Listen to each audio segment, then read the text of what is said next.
Hi students, once again I am meeting you to discuss about the lesson Chromosomal Basis of Inheritance. In that one, yesterday we talked about what we have the genetic mapping, how is it normally constructed, and today we have to know about the uses of genetic mapping, how far it is being used. Normally the genetic map helps to determine the gene order. Number one, gene order. To determine the gene order. The second one, to identify the locus of a particular gene, and also used to calculate the distance between the adjacent genes. Okay, so this is number one. So number one, determine the gene order. Number two, identify the locus of a particular gene. Number three, calculation of what we have, just the distance between the adjacent genes. This is number one. It helps in predicting the results of dihybrid and what we have, that is trihybrid process, predicting the results. Used for predicting the results of dihybrid and trihybrid process. The third one, it helps the geneticist to understand about the overall complexity, just actually we can say the genetic complexity of a particular organism.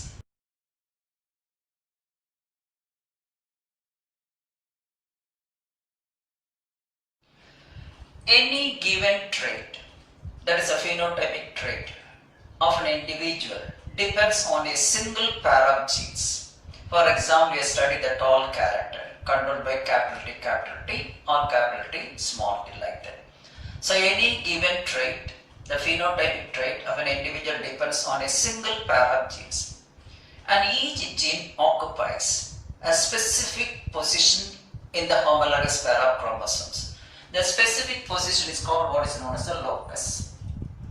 Suppose, for example, I am taking a pair of genes, the alternative form of the same allele, the alternative form of the same gene are called alleles. I am taking A as a gene. It exists in two forms, capital A and small. So these two alleles together normally just determine the phenotypic trait of an individual. This is what is called an allele. So any given trait, the phenotypic trait depends on a single pair of genes, and each gene occupies a specific position in a homologous chromosome, that is called what is called the locus. Now when so if you have the occurrence of more than two alleles occupy the same locus in a homologous chromosomes, then it's called multiple alleles. This is simple definitions. Occurrence of more than two alleles. Here I represented S1, S2, S3, S4. I am taking four individuals A, B, C, D. In all the individuals we have the S series, that is a gene. Occurrence of more than 2S, that is S1, S2, S3 and S4. They occupy the same locus, what is called the fifth locus in a pair of homologous chromosomes. Maybe the first pair or second pair. But in all these cases, they occupy the same locus, that's the fifth locus, in the same homologous chromosome, namely the first chromosome. Let's assume like that. Now, what definition is given in your book? When any of the three or more allelic forms of the same gene occupy the same locus in the given pair of homologous chromosomes, they are called multiple alleles. When any of the three or more than three allelic forms. So I represented more than three allelic forms. There are four allelic forms, S1, S2, S3, S4. Now these allelic forms constitute, actually they are coming under one gene, what is called the S gene. The S gene is being expressed in four different forms, allelic forms. And all these actually allelic forms in different organisms controlling a particular character, normally located at the same locus. Here represented the fifth locus, and such an arrangement is called multiple alleles. So when any three or more of the allelic forms of the same genes occupy what we have the same locus in a given pair of homologous chromosomes, then it is called multiple alleles. Simply we can say occurrence of more than two alleles affecting the same character, located at the same locus. So occurrence of more than two alleles, or we can say three alleles, occupying the same locus controlling the same character, and that are called multiple alleles. Though we have multiple alleles in a population, why we are not actually just many of the, that is, genes are not in multiple allelic forms? What's the reason? Because if multiple alleles are present for a particular gene, crossing over is not possible. Because the genes occupy the same locus, we have series of alleles found in different organisms, controlling the same character, located at the same locus. So the chance of crossing over is not possible in the case of multiple alleles. So if you have a pair of alleles, then only crossing over is possible. If you have just more than 2 allelic forms or 3 allelic forms, there is no chance of crossing over.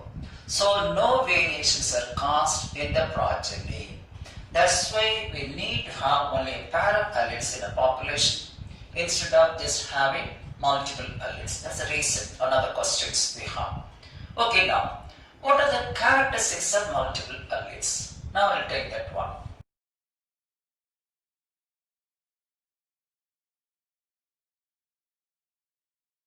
Now what are the characteristics of multiple alleles? So the multiple alleles, you know that one, nothing but a series of alleles occupy the same locus. That's number one. Occupy the same locus. The different series what I mentioned about, you see that one S1, S2, S3. So the multiple alleles of a series occupy the same locus. So that what is happening, the chances of crossing over is not possible. So no crossing over. No crossing over. This is number one. So the series of multiple alleles occupy the same locus. That's why there is no chance of crossing over. That's why I mentioned already, if you have multiple alleles in a population, chance of crossing over is not there, so the variation is not caused in the progeny. That's why we need to have only a pair of alleles. Number two, all the multiple alleles in a series, they are responsible for the same character. They are responsible for the same character. For example, if you are taking the eye color in Drosophila, we have different shades of eye color, more than 8 shades. And we have the alleles R, that is R1, R2, R3, etc. like that. So all these alleles, actually, there is the multiple alleles in a series normally responsible for the same character. Here the eye color. This is number 2. So normally the violet type. So if we have what is called a series of allele, the violet type. Suppose the red eye color is a violet type. That is what is called the normal type. Otherwise called as what is known as a violet type. So the violet type normally exhibit a dominant character. Exhibit dominant character. You see here in this case, red eye is the void and all others are mutant. Now the violet type exhibit a dominant character, whereas the mutant forms are nothing but the recessive forms, the recessive alleles, and they influence what we call either dominance or intermediary phenotypic effect. Intermediary phenotypic effect. This is number 3. So, if you have a series of alleles, the violet type, otherwise called the normal type, here the red eye color in Drosophila, exhibit dominancy.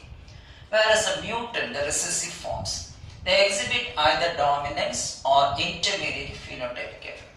What's the meaning? Suppose you have, if you make a cross between R1 and R2, one may be a dominant, though I am representing the recessive genes. If you are crossing R1 R2, one may be a dominant. Or we can have, because of the interaction, we have intermediary phenotypic effect. That's what's called the third one. Then, when two mutant types or when two mutant varieties of multiple alleles are crossed. Suppose I am crossing, for example, the fourth one. When two mutant multiple alleles are crossed. Now I am crossing R1 with R2. These two are called mutant multiple alleles. when two mutant alleles are crossed, mutant multiple alleles are crossed, now it results always only recessive phenotype or mutant phenotype. Only you can get the mutant variety. There is no development of wild type or dominant type. So I repeat once again the fourth one. When two mutant types of multiple alleles are crossed, that means the crossing of recessive form, we will get only the recessive form or the mutant form, and there is no development of wild type or the dominant type. That's the meaning for that one. So these are some of the characteristics of what we have the multiple alleles. Occupy the same locus, no crossing over. Number 2, responsible for same character. Number 3, wild type exhibit the dominant character. The mutant type influence either we have the dominance or intermediary product or phenotypic trait. The last one, when two mutant what is called alleles, when two mutant varieties or types of what is called multiple alleles are crossed, we have obtained only mutant phenotype and not the wild or normal phenotype. So these are some of the characteristics of multiple alleles. Now we have to go for what are the effects of multiple alleles, that is in the case of plants in negative way. Okay.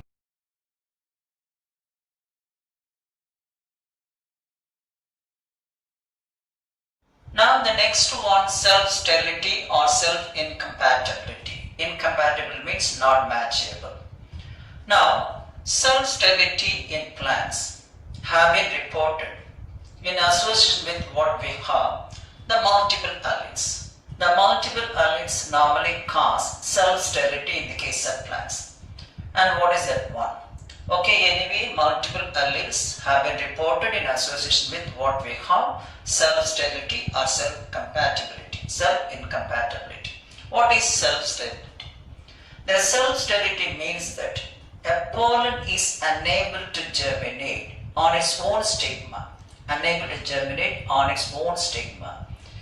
will not be able to bring about the fertilization process, in the ovules of the same plant, So they cannot bring about fertilization process, they cannot grow or germinate. For example, I represented here in the diagram, there are two pollen grains S2 and S1. So they are unable to germinate. Now the green with the cross, a cross line indicates there is no formation of pollen tube. So this is because of self-sterility. We'll discuss later. So there is no development of pollen tube, unable to germinate on its own stigma. This is called self-sterility. The green indicates no formation of pollen tube. The red indicates the formation of pollen tube. Okay, this is number 1. A person by name East in 1925 discovered self-incompatibility in tobacco plant, that is Nicotiana. Okay, the incompatibility is because of a gene which is designated as S. The incompatibility is due to a gene which is designated as S, capital S. And this has a series of alleles representing the multiple alleles like S1, S2, S3 and S4. So this is number 1. Is discovered self-incompatibility in Nicotiana, and that gene is designated as S. It has a series of multiple alleles S1, S2, S3 and S4. And different combinations of these multiple alleles are responsible for causing sterility in the case of Nicotiana. How it occurs? I'll explain. Normally, if you are taking what is called the cross-fertilization, of what we have the homozygous plants, cross-fertilization, that is actually in the case of Nicotiana plants, is not effective. Not all the plants, actually generally speaking, cross-fertilization is not effective in the case of homozygous plants. When the plants are homozygous, they cannot affect what is called the cross-fertilization. For example, I am taking S1, S1, S2, S2. These are homozygous plants. So they cannot affect the cross-fertilization.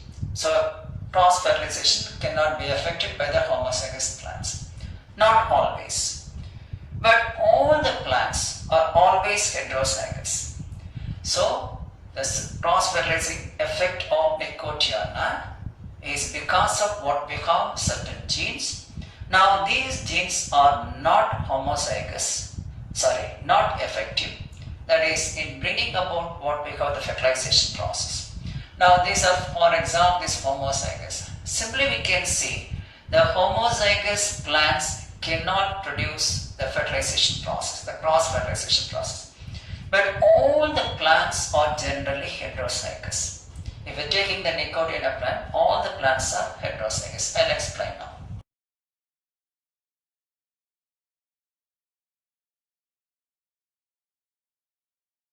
Now let's explain what we call the self-sterility or self-incompatibility in the case of tobacco plants, the Nicotiana, tobacco.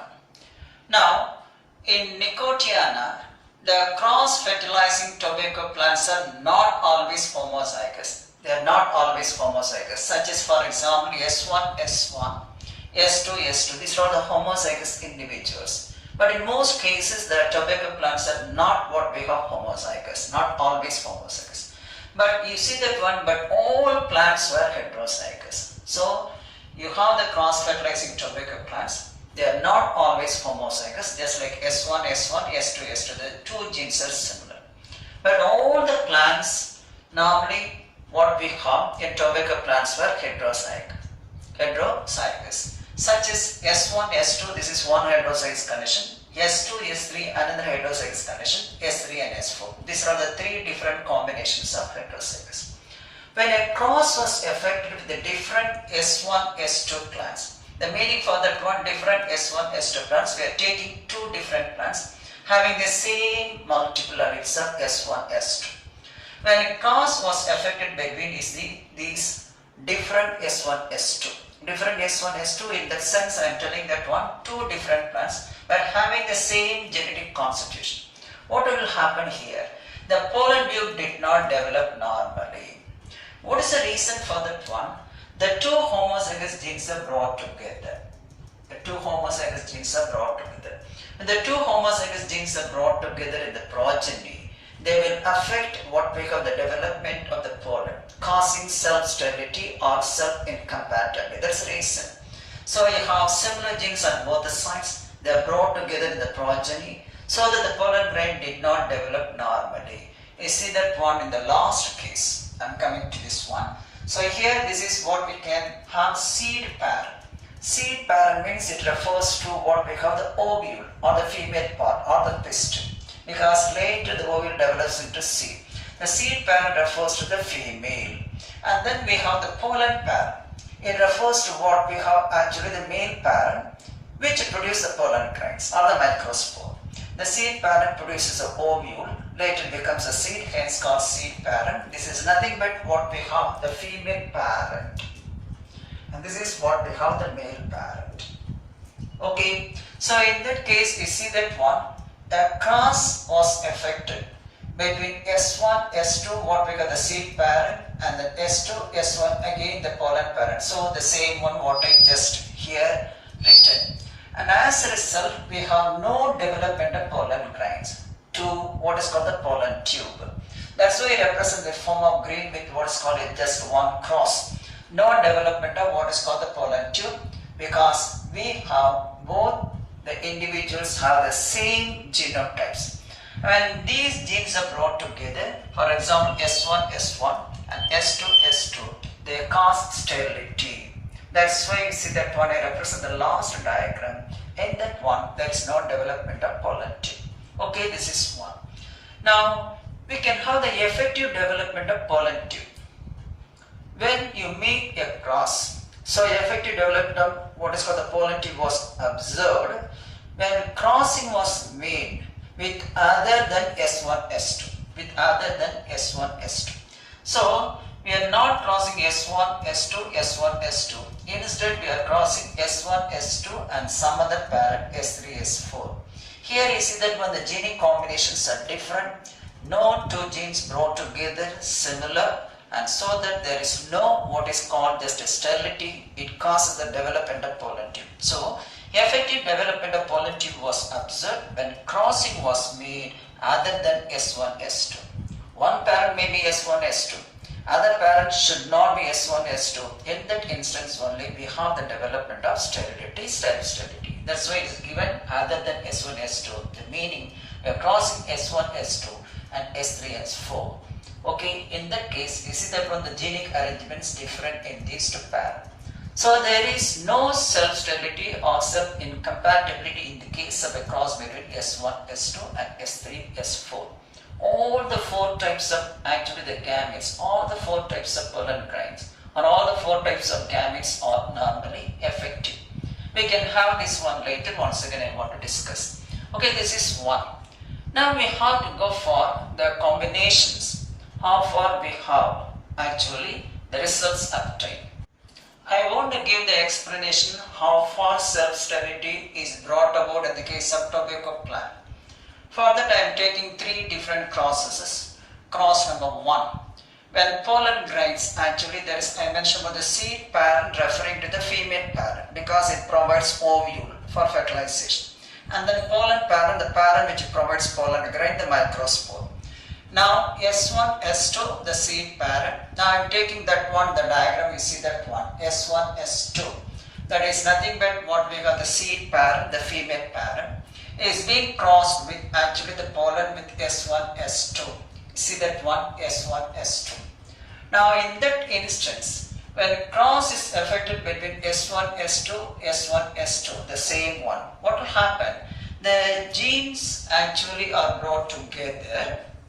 Similar genes are brought together. I mentioned already, you see that one, the cross-fertilizing tobacco plants are not always homozygous. When they are in homozygous condition, they just normally prevent the development of pollen tube, thus resulting in self-sterility.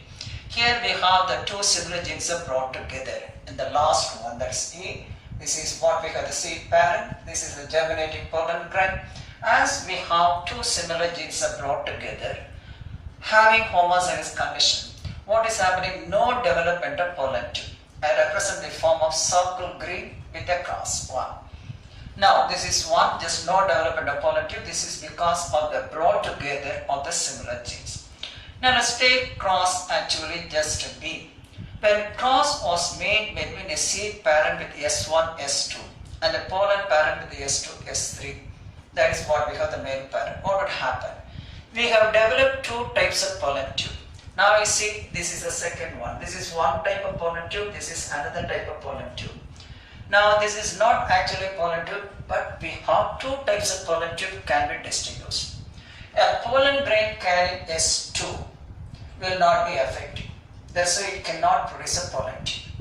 But the pollen tube carrying S3 is effective and it can bring about the fertilization process. What is the reason? Once again, when cross was affected, the S2, S2 are brought together.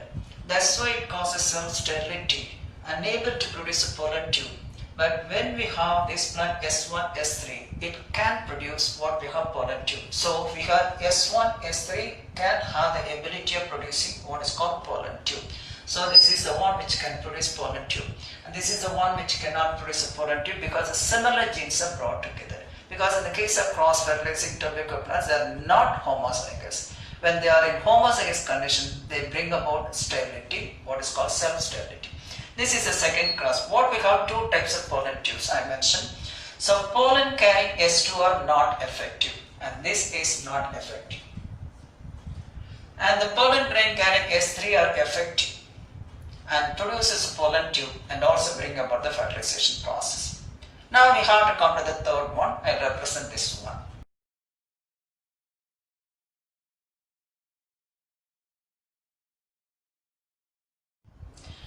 When a cross was made between a seed parent with the genetic constitution S1, S2 and the pollen parent with S3, S4. Now what will happen? All the pollens were effective. No self-compatibility, no self-incompatibility or no self-sterility in this combination. This is because you see that one, there is no partner here, S1. And then similarly there is no partner for S2 here. All the genes, the genetic composition different. That's why there is no similar homozygous condition is possible. Now in the case of tobacco plant, the cross-fertilizing tobacco plants are not always actually homozygous. No homozygous condition. All are mostly heterozygous. Now here S1, S2, S3, S4, the pollen parent, that is a source for pollen grain. This is a source for what we have, the embryo sac or the ovule. All the pollens were effective and resulted in 4 types of progeny. Now here represented as all the pollens are actually effective. We have the pollen tubes developed either from S4 or from S3. So both are effective. Now the types of progeny resulted have the following combinations: S1, S3, one progeny; S1, S4, another progeny; S2, S3, another progeny; S2, S4, another progeny. So all the pollens were effective and we have resulted 4 types of what is called progeny only in the case of cross between S1, S2 versus S3, S4. Now this is the diagram showing that one for the third cross seed. So the pollens are S3, S4. Now the seed parent S1, S2 effective, we have the pollen tubes are developed. So in the first case A, there is no development of pollen tube between a cross of S1, S2 and S1, S2. Now in the second case, we have 2 types of pollen development and the pollen tube. One is effective, another one is not effective when a cross was effected between S1, S2, S3 and S2. This is because of the bringing together of similar genes. In the third case only, we have all the 4 types of pollen grains, all the 4 types of individuals resulted because of all the pollen grains were effective. And this is what we have about the self-sterility. How is it caused? What is the reason? This is because of the multiple alleles. So it is an association with the multiple alleles. In the case of plants, the main cause for self-sterility or what we have self-incompatibility is multiple alleles. Okay, so I represent the tabular column bringing together all these things.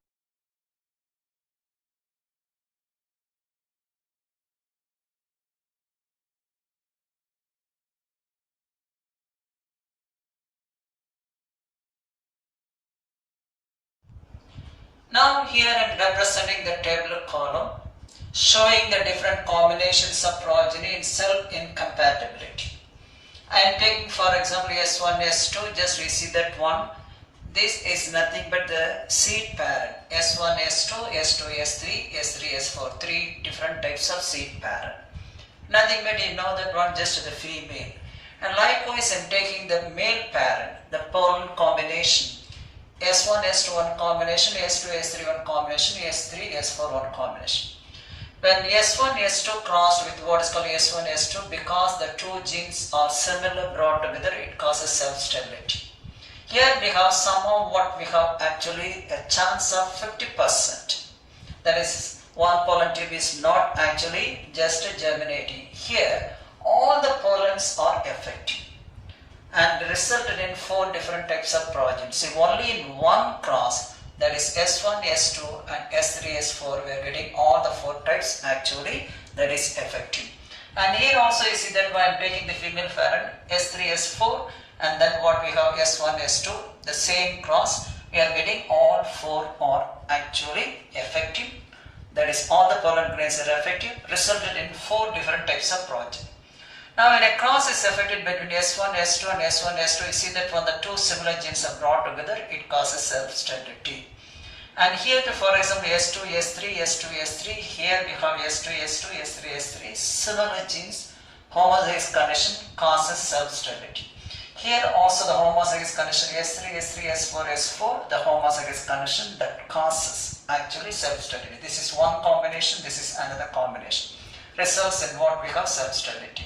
So only in these 2 we have all the pollen grains are effective, result in the formation of we have 4 different phenotypes. In other cases there is a possibility of developing some pollen grains and there is no possibility of developing other pollen grains. What I mentioned when you make a cross between S1, S2 and S3, S4. S1, S2, that is S3, S4, just we have this one.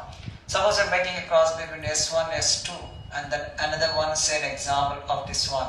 S2, S3 and then S1, S2, we are getting actually 2 combinations. In one combination, we have the pollen tube is developing, in another combination, the pollen tube is not developing. So 50-50 possibility.